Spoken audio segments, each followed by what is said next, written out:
Last week, James Anderson once more topped the ICC Test bowling rankings, but this time he did it at the age of 40. For Anderson to still be playing Test cricket at 40 is a remarkable achievement in itself, but to be the best in the world at his age is just absurd. For context, Anderson is one of just 2 seamers in the game's history to take 25 or more wickets after turning 40. The other, SF Barnes, last played a Test match before the breakout of World War I. The longevity is unrivaled in the modern era. Anderson made his England ODI debut all the way back in 2002, 6 months before his Test debut at home to Zimbabwe at Lord's. He's taken a Test wicket in 21 consecutive years. Just take a look at the England team from Anderson's debut.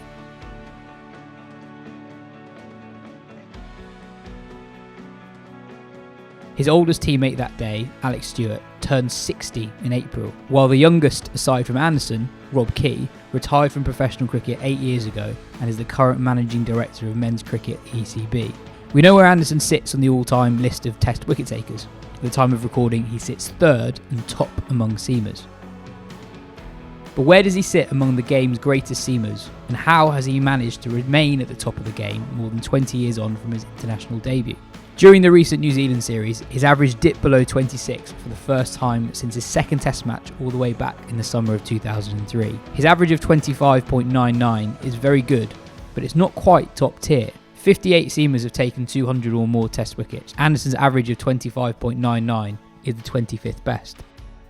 Anderson's overall career average of 25.99 represents a career which has seen several distinct phases. Anderson's elevation to international honours was unusually fast for an English cricketer in a system that has historically been characterised by an aversion to adventure. He made his first-class debut in May 2002 as a 19-year-old, and within a year, after taking 50 Division 1 wickets at 22, he'd forced his way into the England ODI side and enjoyed a breakout World Cup in 2003. His ODI debut in December 2002, at the MCG of all places, was just his 6th game in list A cricket. Professional T20 cricket had yet to be established by 2002, so that was the extent of Anderson's white ball career at that point. It was quickly apparent that there was something special in Anderson. In his 7th ODI, against Australia in January 2003, Anderson took remarkable figures of 10 overs, 6 maidens, 1 for 12 in a narrow defeat for England at the Adelaide Oval. Anderson had done more than enough to book his seat on the plane to South Africa. Anderson, still just 20 at the time, was an ever-present for England and ended the 2003 World Cup as England's leading wicket-taker. He memorably took 4 for 29 against Pakistan at Cape Town, accounting for Mohammad Yusuf, Syed Anwar, Rashid Latif and Inzamam ul Haq. Inzamam and Yusuf fell in consecutive balls, the latter to a breathtaking away-swinging Yorker. A talent had arrived, but the early days of Anderson's international career were not plain sailing. A Test debut was inevitable, and it came in May 2003 against Heath Street Zimbabwe at Lord's. Anderson made an immediate impact, taking 5 wickets for 73, with 4 of those bowled. Anderson was then one of a handful of ever-presents in England's 2-2 draw against South Africa, coming against an imposing South African batting lineup that included Jack Callis, Graham Smith and Gary Kirsten, to name a few.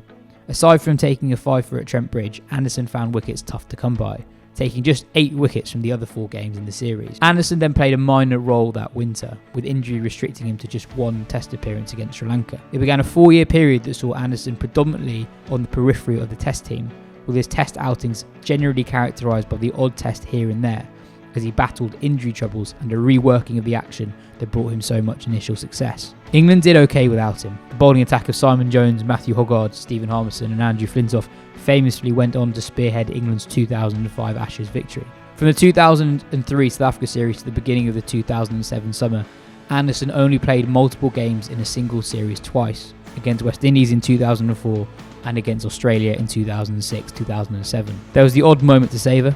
He was England's player of the series in their home defeat to India in 2007, taking 7 wickets at Lord's, but by the end of 2007, his place in the England team was far from secure, nearly 5 years after his international debut. For the start of 2008, Anderson was 25 years old. He played 20 Test matches and taken 62 Test wickets at 39.2. This was hardly the career of someone destined for greatness.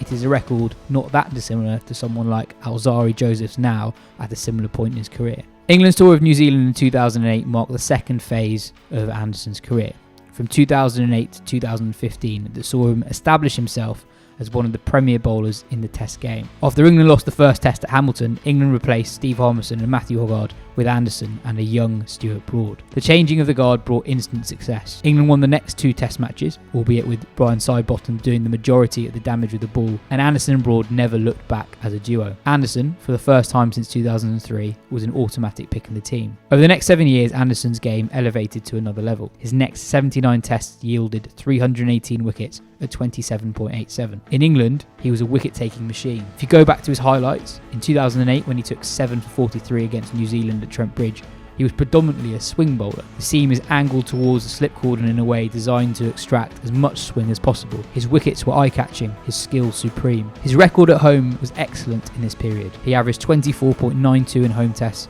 but during this time, the average was 33.08 in overseas test matches. This is to be expected. Conditions in England with the Duke's ball and generally an overcast environment suit swing bowling. Other ball manufacturers and climates are less forgiving for the traditional English swing bowler. He did, however, enjoy the odd excellent series away from home during this period. He averaged 21.77 on England's 2012 tour of Sri Lanka. He took 24 wickets as England reclaimed the Ashes down under in 2010-11. He thrived on the lifeless decks of UAE in 2012, and later that year was described by MS Dhoni as being the main difference between the sides as England secured a rare series victory in India. Anderson's average in overseas tests in this period of his career, 33.08, was still better, however, than the average bowling average of those who played in the same test as him. Anderson outperformed the average bowler by 1.66 runs per dismissal.